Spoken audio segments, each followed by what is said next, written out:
Assalamualaikum warahmatullahi wabarakatuh. Bismillah, alhamdulillah, manikmatillah, la haula wala quwwata illa billah, wa ba'du. Yang saya hormati dosen pengampu mata kuliah pendidikan Pancasila, yang kami hormati semuanya, mahasiswa Tradisi Bahasa Indonesia 2A. Puji syukur kepada Allah SWT yang memberikan kita nikmat taufik serta hidayahnya sehingga dapat bersama mengikuti mata kuliah pendidikan Pancasila pada pagi hari ini. Selawat dan salam tercurahkan kepada junjungan kita Nabi Allah Muhammad SAW yang mana telah menunjukkan kita dari zaman jahiliyah menuju zaman Islamiyah, yakni akhirnya Islam beriman. Kemudian kami dari kelompok 7 atau kelompok terakhir pada mata kuliah hari ini yang beranggotakan Luki Prasetyo, Adi Rafida Muhammad, Arif Rismanto, M. Hadi Purnomo, Fitria Indah Yanuarti, dan Aprilia Ramawati Putri akan mempresentasikan mind mapping yang kami buat yang berjudul Pancasila sebagai nilai pengembangan ilmu pengetahuan. Pemateri dipersilakan. Oke, saya Luki Prasetyo sebagai pemateri 1 akan menjelaskan tentang nilai ketuhanan sebagai dasar pengembangan ilmu pengetahuan. Ilmu adalah sebuah sesuatu yang diketahui seseorang yang diperoleh dari proses belajar. Nah, tentunya itu yang disebut dengan ilmu. Kemudian hal itu juga disebut sama oleh Abbas Himam atau Abbas Himam Hamami Mintareja dalam diktat yang berjudul Epistemologi. Dan itu mengatakan sama bahwasanya ilmu adalah secara bahasanya artinya mengetahui atau sesuatu yang diperoleh dari belajar. Nah, kemudian nilai ketuhanan. Nah, nilai ketuhanan yang Maha Esa mengandung arti adanya pengakuan dan keyakinan bangsa terhadap adanya Tuhan. Nah, tentunya apresiasi penuh dari saya kepada semua pihak yang telah berjuang dalam pembentukan Pancasila itu. Nah, tentunya juga sangat luar biasa sekali dalam konteks Indonesia dengan negara religiusnya, negara yang penuh dengan agama, budaya masing-masing yang sangat banyak sekali, dan dalam hal itu dapat bercampur padu menjadi sebuah kebudayaan yang sangat luar biasa dan menjadi kesatuan yang sangat luar biasa pula. Nah, nilai yang terdapat pada sila ini adalah nilai ketuhanan, di mana dalam pengembangan ilmu pengetahuan dan teknologi haruslah memikirkan dampaknya. Nah, dari hal ini seperti yang disampaikan haruslah memikirkan dampak apakah iptek itu baik atau buruknya. Nah, kemudian hal itu juga apa sih fungsi dari sila ketuhanan dalam hal ini? Nah, kemudian fungsinya agar para ilmuwan dari berbagai agama, Islam, Kristen, Katolik, Hindu, dan lain-lain sebagainya memperhatikan penuh dampak iptek ataupun ilmu pengetahuan dan teknologi, dampak bagus, dampak baiknya, kemudian tentunya harus mempunyai pengaruh yang sangat positif untuk kedepannya. Nah, kemudian dalam nilai ketuhanan tersebut juga berfungsi memberikan arahan. Nah, tentunya memberikan arahan kepada para ilmuwan seperti saya sampaikan tadi. Juga agar para ilmuwan tersebut akan mempunyai akhlak dan sikap yang baik. Nah, kemudian fungsi agama sendiri dalam konteks hal ini adalah fungsi memberikan pada hal ini adalah memberikan arahan kepada ilmuwan dalam mengembangkan ilmu harus dengan tujuan kebaikan. Nah, kemudian agama berkaitan dengan ajaran moral yang bersumber pada kitab sucinya. Nah, kemudian dari agama yang ada di Indonesia maupun dari Islam, Katolik, Hindu, dan lainnya mempunyai kitab sucinya, yang mana dalam kitab sucinya kepercayaan mereka merupakan hal-hal baik yang ada di dalamnya, kemudian yang harus diterapkan pada semua orang. Nah, kemudian di tengah perkembangan iptek, agama ditantang untuk memberikan refleksi ataupun untuk memberikan refleksi cerdas yang mencerahkan bagi manusia modern. Nah, pemahaman dan penghayatan agama yang dipersempit hanya pada tataran dogma atau yang berciri deduktif dan otoritatif, dan hukum-hukum yang mengarahkan pada kewajiban surgawi tidaklah memadai. Nah, kemudian di tengah perkembangan iptek seperti ini, agama perannya sangat harus diterapkan di dalam ini. Nah, kemudian bersumber dari kitab suci, kemudian Al-Quran, kemudian Taurat dan lain sebagainya menurut mereka yang percayaan mereka masing-masing. Hal itu sangat penting diterapkan agar semua yang berpihak pada hal itu mempunyai pandangan umum dan tidak salah kaprah dalam pengembangan ilmu pengetahuan dan teknologinya. Nah, kemudian sebagai contoh perkembangan iptek dari sila ketuhanan yang Maha Esa adalah ditemukannya teknologi transfer inti sel. Nah, itu contohnya transfer inti sel atau yang lebih dengan teknologi cloning ataupun pengembangan penuai probe. Dalam hal itu juga sedikit menuai pro dan kontranya sebenarnya sih. Nah, kemudian oleh karena itu perlu juga diadakan musyawarah bersama.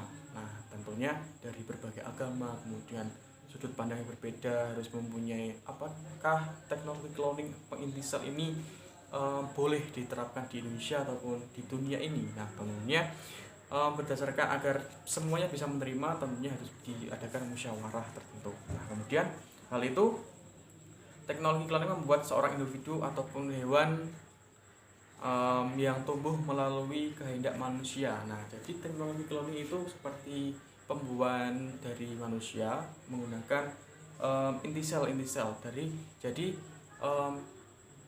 hewan dan lain sebagainya ataupun manusia bisa dibentuk oleh ilmuwan itu berdasarkan keinginannya sendiri.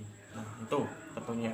Kemudian hal ini karena juga seiring menaiknya keinginan cloning dan lain sebagainya itu bahkan perlu diperlukan dilakukan orang yang sangat sulit sekali memiliki keturunan itu bisa dilakukan cloning dan sebagainya. Nah, tentunya harus bisa ibaratnya di label halal lah ibaratnya kalau secara Islam seperti itu.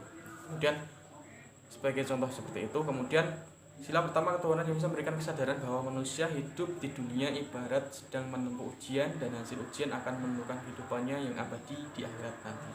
Nah, tentunya cukup itu saja yang dapat saya sampaikan mengenai pemateri 1, kemudian akan disusul Mas Hadi untuk berdasarkan agama Islam. Nah, kalau tadi saya berdasarkan agama di Indonesia. Saya gitu.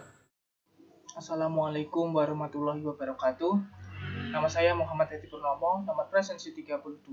Saya sebagai pemateri yang kedua akan menjelaskan mengenai sila ketuhanan sebagai dasar nilai pengembangan ilmu dalam agama Islam. Nah, ini mind mapping yang saya buat. Bisa kita runutkan di mana sila pertama ini berbicara tentang ketuhanan, keyakinan kepada Sang Pencipta. Ini adalah fondasi utama yang tak boleh kita lupakan. Pada dasarnya, pengembangan ilmu dalam agama Islam selalu dipusatkan pada konsepsi tauhid. Manusia sebagai subjek dari ilmu pengetahuan diharapkan akan semakin bertambah keyakinannya terhadap Allah Subhanahu wa taala, sehingga hasil akhir dari pengembangan ilmu pengetahuan dalam pandangan Islam selalu dikembalikan pada pusat dari ilmu pengetahuan itu sendiri, yakni Allah Subhanahu wa taala. Dari Al-Qur'an surat Al-Alaq ayat 1 yang berbunyi A'udzubillahi minasyaitonirrajim. Bismillahirrahmanirrahim. Iqra' bismi rabbikal ladzi khalaq. Yang artinya, bacalah dengan menyebut nama Tuhanmu yang menciptakan. Mengenai ayat ini, Sayyid Qutb mengatakan, kemudian tampaklah sumber pengajaran dan ilmu pengetahuan yang bahwa sumbernya adalah Allah. Darinya lah manusia mengembangkan apa yang telah dan akan diketahuinya. Juga darinya lah manusia mengembangkan apa yang dibukakan untuknya tentang rahasia-rahasia semesta, kehidupan, dan segala sesuatu tentang dirinya. Semua itu dari sana, tidak ada sumber lain selain Dia. Manusia yang dilahirkan dari proses ini adalah manusia insan kamil atau manusia yang universal. Berbeda dengan konsepsi Barat, dalam pengembangan ilmu, seolah-olah mereka melepaskan Tuhan.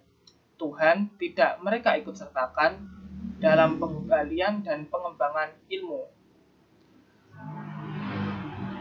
Tuhan seolah-olah menjadi penghalang dalam pengembangan ilmu sehingga harus dikucilkan. Mereka meletakkan manusia di atas segala-galanya. Mereka beranggapan gini, manusia adalah ukuran dari segala sesuatu. Segala sesuatu yang ada adalah ada, dan segala sesuatu yang tidak ada adalah tidak ada. maka lahirlah manusia yang sekuler dan materialistik. Tetapi sayangnya di negara-negara yang mayoritasnya penduduknya adalah Muslim, konsepsi pendidikan Baratlah yang sering dipakai. Hal ini menjadi tantangan bagi kita untuk mengembalikan proses pengembangan ilmu pengetahuan yang sesuai adalah dengan konsepsi pendidikan Islam berdasarkan agama Islam atau agama lain yang sesuai dengan nilai-nilai Pancasila. Ketuhanan Yang Maha Esa ini memberikan kesadaran bahwa kita hidup di dunia ibarat sedang menempuh ujian. Ujian itu dan hasil ujian itu nantinya akan menentukan kehidupan yang abadi di akhirat nanti. Salah satu bentuk ujiannya adalah perintah kita untuk selalu berbuat kebaikan dan bukannya untuk berbuat kerusakan.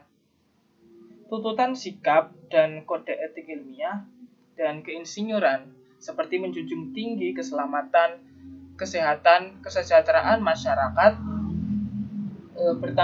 berperilaku terhormat, bertanggung jawab, dan taat aturan untuk meningkatkan kehormatan, reputasi, kemanfaatan profesional, dan lain sebagainya adalah bentuk manifestasi perbuatan baik tersebut. Ilmuwan yang mengamalkan kompetensi teknik yang dimiliki sesuai dengan tuntutan sikap tersebut berarti mensyukuri anugerah Tuhan. Demikian yang dapat saya sampaikan mengenai materi kali ini. Mohon maaf apabila ada kekurangan dan kesalahan. Terima kasih. Materi yang selanjutnya akan disampaikan oleh pemateri berikutnya. Assalamualaikum warahmatullahi wabarakatuh. Assalamualaikum warahmatullahi wabarakatuh. Saya Adira Fida sebagai pemateri 2 akan menjelaskan tentang nilai kemanusiaan sebagai dasar pengembangan ilmu. Nilai kemanusiaan mengandung arti kesadaran sikap dan perilaku sesuai dengan nilai-nilai moral dalam hidup bersama atas dasar tuntutan hati nurani masing-masing dengan perlakukan sesuatu hal sebagaimana mestinya.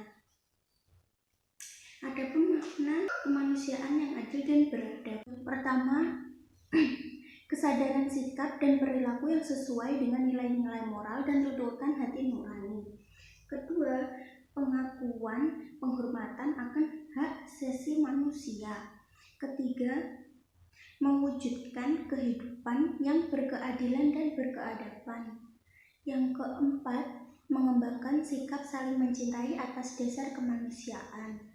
Yang kelima, memunculkan sikap tenggang rasa dan tepo seliro dalam hubungan sosial. Dan berikutnya adalah nilai kemanusiaan sebagai dasar pengembangan ilmu. Yang pertama adalah memberi arah dan mengendalikan ilmu pengetahuan. Ilmu dikendalikan pada fungsinya semula, yaitu untuk kemanusiaan, tidak hanya untuk kelompok atau lapisan tertentu. Yang kedua, memberikan dasar-dasar moralitas bahwa manusia dalam mengembangkan iptek harus beradab.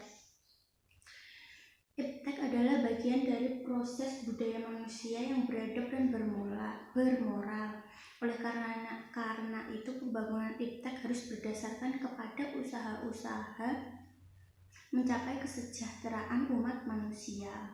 Dan yang terakhir yang saya akan jelaskan adalah manfaat ilmu bagi kemanusiaan. Ilmu pada dasarnya mengungkapkan realitas bagaimana adanya. Hasil-hasil kegiatan keilmuan memberikan alternatif untuk kita mengambil suatu keputusan yang menurut dirinya menjadi keputusan yang terbaik. Akan tetapi, hakikat kebenaran pastinya akan dimanfaatkan oleh manusia secara umum, karena sifat daripada kebenaran yang mengungkapkan adalah waktu. Jika dapat disimpulkan, Manfaat berilmu bagi kemanusiaan adalah mengangkat derajat manusia di lingkungan ia hidup. Kedua, lebih bijaksana dalam mengambil keputusan. Ketiga, hidup orang berilmu lebih sukses. Keempat, memudahkan dalam beribadah. Kelima, hidup menjadi tentram. Keenam, permudah manusia dalam beraktivitas sehari-hari. Dan yang terakhir, dapat membedakan hal yang baik dan yang salah. Sekian, terima kasih. Wassalamualaikum warahmatullahi wabarakatuh. Mengambil suatu keputusan yang menurut dirinya menjadi keputusan yang terbaik.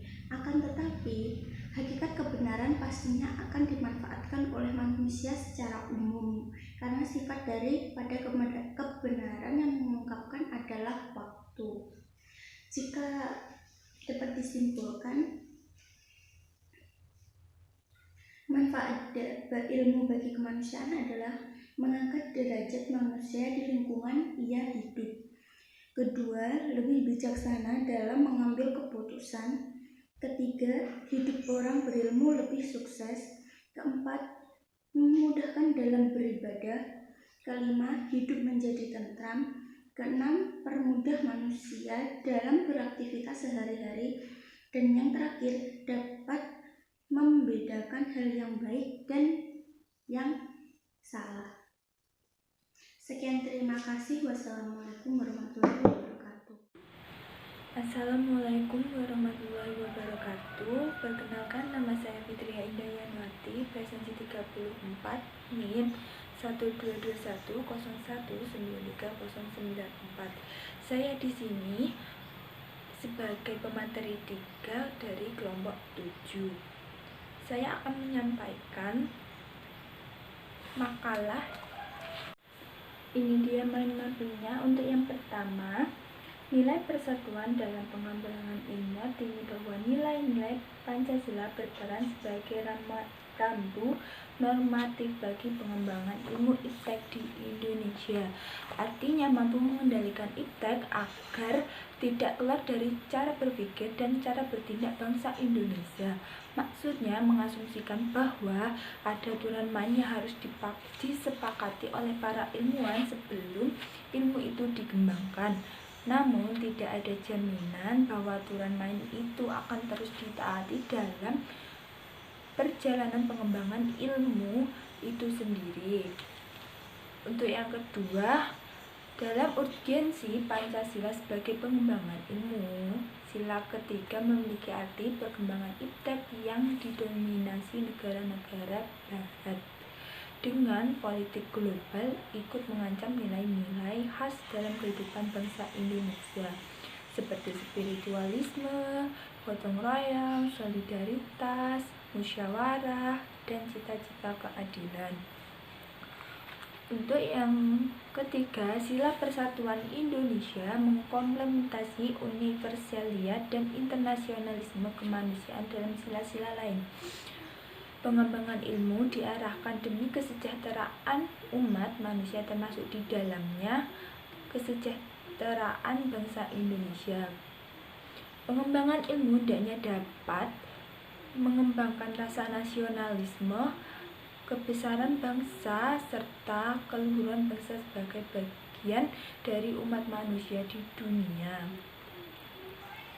Sila Persatuan Indonesia memberikan kesadaran pada bangsa Indonesia bahwa rasa nasionalisme bangsa Indonesia akibat dari sumbangan iptek. Dengan iptek persatuan dan kesatuan bangsa dapat terwujud dan terpelihara persaudaraan dan persahabatan antara daerah di berbagai daerah berjalan karena tidak lepas dari faktor kemajuan iptek. Oleh sebab itu, iptek harus dapat dikembangkan untuk memperkuat rasa persatuan dan kesatuan bangsa dan selanjutnya dapat dikembangkan dalam hubungan manusia Indonesia dengan masyarakat internasional. Untuk yang terakhir, sila ketiga Persatuan Indonesia memberikan landasan esensial bagi kelangsungan Negara Kesatuan Republik Indonesia. Untuk itu, ilmuwan dan ahli teknik Indonesia perlu menjunjung tinggi asas persatuan Indonesia ini dalam tugas-tugas profesionalnya. Kerjasama yang sinergis antar individu dengan kelebihan dan kekurangan masing-masing akan menghasilkan produktivitas yang lebih tinggi daripada penjumlahan produktivitas individunya. Sekian penjelasan dari pemateri 3. Untuk selanjutnya akan dijelaskan pemateri selanjutnya. Memperkuat rasa persatuan dan kesatuan bangsa dan selanjutnya dapat dikembangkan dalam hubungan manusia Indonesia dengan masyarakat internasional. Untuk yang terakhir, sila ketiga Persatuan Indonesia memberikan landasan esensial bagi kelangsungan Negara Kesatuan Republik Indonesia. Untuk itu, ilmuwan dan ahli teknik Indonesia perlu menjunjung tinggi asas persatuan Indonesia ini dalam tugas-tugas profesionalnya. Kerjasama yang sinergis antar individu dengan kelebihan dan kekurangan masing-masing akan menghasilkan produktivitas yang lebih tinggi daripada penjumlahan produktivitas individunya. Sekian penjelasan dari pemateri 3. Untuk selanjutnya akan dijelaskan pemateri selanjutnya. Assalamualaikum warahmatullahi wabarakatuh. Nama saya Arif Rismanto, nomor presensi 41. Di sini saya akan mencoba mempresentasikan mengenai nilai kerakyatan sebagai dasar pengembangan ilmu. Yang pertama-tama, ilmu pengetahuan memiliki dua makna yang berbeda. Ilmu berarti pengetahuan tentang suatu bidang yang telah disusun secara sistematis dengan metode tertentu. Sedangkan pengetahuan yaitu sesuatu yang telah kita ketahui terlebih dulu.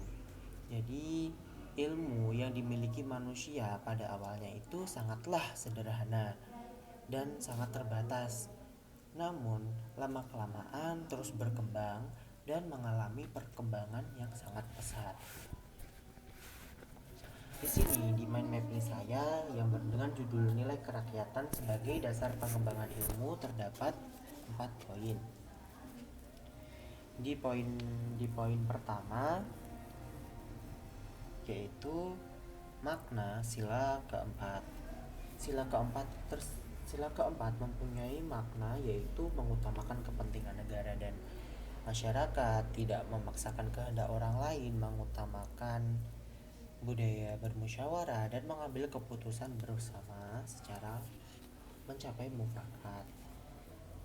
Dan di poin kedua yaitu sila kerakyatan sebagai dasar pengembangan ilmu. Sila kerakyatan sebagai dasar pengembangan ilmu mendasari perkembangan ilmu pengetahuan dan teknologi atau iptek secara demokratis. Maksudnya demokratis di sini, setiap ilmuwan atau setiap orang memiliki kebebasan untuk mengembangkan ilmunya sendiri, tetapi juga harus saling menghormati dan saling menghargai ilmuwan yang lain ataupun orang yang lain yang mana juga sedang mengembangkan ilmunya. Dan selanjutnya di poin ketiga yaitu ada pentingnya Pancasila sebagai nilai pengembangan ilmu bagi mahasiswa. Pentingnya Pancasila sebagai nilai pengembangan ilmu bagi mahasiswa adalah untuk memperlihatkan peran Pancasila sebagai rambu-rambu normatif bagi pengembangan ilmu pengetahuan di Indonesia. Dan selanjutnya atau di poin terakhir atau di nomor 4 yaitu ada pengaruh nilai kerakyatan sebagai dasar pengembangan ilmu pengetahuan dan teknologi.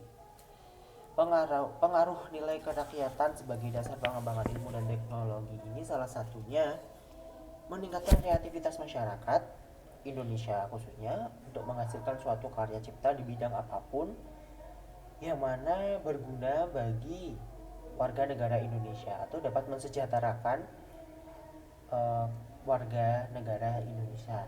Di sini saya ambil contoh kreativitas masyarakat Indonesia untuk menghasilkan suatu karya cipta, yaitu ada seorang penemu muda yang bernama Ricky Elson. Beliau dan rekan-rekannya berhasil menciptakan mobil listrik pertama di Indonesia, yaitu Tuk Suci. Kemudian dikaji ulang hingga pada tahun 2013 telah muncul mobil bertenaga listrik Selo. Dan pada saat ini Ricky Olson, pemuda Indonesia berusia 33 tahun, tengah mengembangkan becak listrik dan pembangkit listrik tenaga angin di daerah Sumba yang menjadi pembangkit listrik tenaga angin terbaik di dunia. Dan dengan selalu berupaya demi kebangkitan Indonesia dan nilai kerakyatan sebagai dasar pengembangan ilmu, pengetahuan dan teknologi atau sering kita sebut iptek, tangan-tangan ahli anak Indonesia menciptakan ide-ide yang sangat kreatif yang menghasilkan intellectual property yang begitu baik. Sekian yang dapat saya sampaikan, kurang lebihnya mohon maaf dan terima kasih. Selanjutnya akan dilanjutkan oleh pemateri yang terakhir. Assalamualaikum warahmatullahi wabarakatuh. Saya Aprilia Rahmawati Putri, presensi 29, akan menjelaskan tentang nilai keadilan sebagai dasar nilai pengembangan ilmu. Ini adalah mind mapping saya. Yang pertama adalah keadilan yaitu memiliki pengertian, yaitu keadilan adalah kondisi kebenaran ideal secara moral mengenai sesuatu hal, baik menyangkut benda ataupun orang. Menurut sebagian besar teori, keadilan memiliki tingkat kepentingan yang besar. Jadi keadilan itu adalah kelebihan atau virtu pertama dari institusi sosial, sebagaimana halnya kebenaran pada sistem pemikiran. Kebanyakan orang percaya bahwa ketidakadilan harus dihukum atau dilawan, dan banyak gerakan sosial dan politis di seluruh dunia yang berjuang menegakkan keadilan. Tapi banyaknya jumlah dan variasi teori keadilan memberikan pemikiran bahwa tidak jelas apa yang dituntut dari keadilan dan realita ketidakadilan. Di samping itu, pada penerapannya, keadilan sendiri harus sesuai proporsionalitas. Sebagai contoh, akan tidak adil apabila 3 anak dengan tinggi yang tidak sama diberikan satu kursi yang sama. Dengan demikian, keadilan haruslah menjadi media yang meletakkan segala sesuatu kepada tempatnya. Nah, di sini nilai keadilan Pancasila sebagai dasar pengembangan ilmu harus diikuti 3 hal, yaitu yang pertama adalah keseimbangan antara kepentingan individu dan masyarakat. Individualitas merupakan landasan yang memungkinkan timbulnya kreativitas dan inovasi. Yang kedua yaitu pengembangan berorientasi Pancasila, dan yang terakhir adalah Pancasila yang terbuka namun kritis. Di sini ada 5 landasan yang harus diikuti nilai keadilan sebagai dasar nilai pengembangan ilmu. Yang pertama adalah objektif. Objektif yaitu memandang masalah apa adanya, terlepas dari perasaan, keinginan, emosi, dan sistem keyakinan. Yang kedua yaitu rasional, yaitu menggunakan akal sehat yang dapat dipahami dan diterima oleh orang lain. Yang ketiga yaitu logis, yaitu berpikir dapat dengan menggunakan azas logika, konsisten dan implikatif. Dan yang keempat adalah metodologis, yaitu cara khas berpikir dan bertindak, seperti induktif, deduktif, sintesis, hermeneutik, dan intuitif. Dan yang terakhir yaitu sistematis, yaitu tahapan langkah prioritas yang jelas dan saling terkait satu sama lain, memiliki target dan arah tujuan yang jelas. Kemudian ada tujuan diikut sertakannya nilai keadilan dalam sila kelima Pancasila sebagai dasar pengembangan ilmu, yaitu ada 2. Yang pertama adalah mewujudkan kesejahteraan dan peningkatan harkat dan martabat manusia. Dan yang kedua yaitu ilmu pengetahuan dan teknologi serta hakikatnya tidak bebas nilai, namun terikat nilai Pancasila. Di sini dalam implementasi pembangunan ilmu dan pengetahuan teknologi, masyarakat harus menjaga keseimbangan kemanusiaan, yaitu keseimbangan keadilan dalam hubungannya dengan dirinya sendiri, manusia dengan Tuhannya, manusia dengan manusia lainnya, manusia dengan masyarakat bangsa dan negara, serta manusia dengan alam lingkungannya. Sekian dari saya, terima kasih. Wassalamualaikum warahmatullahi wabarakatuh.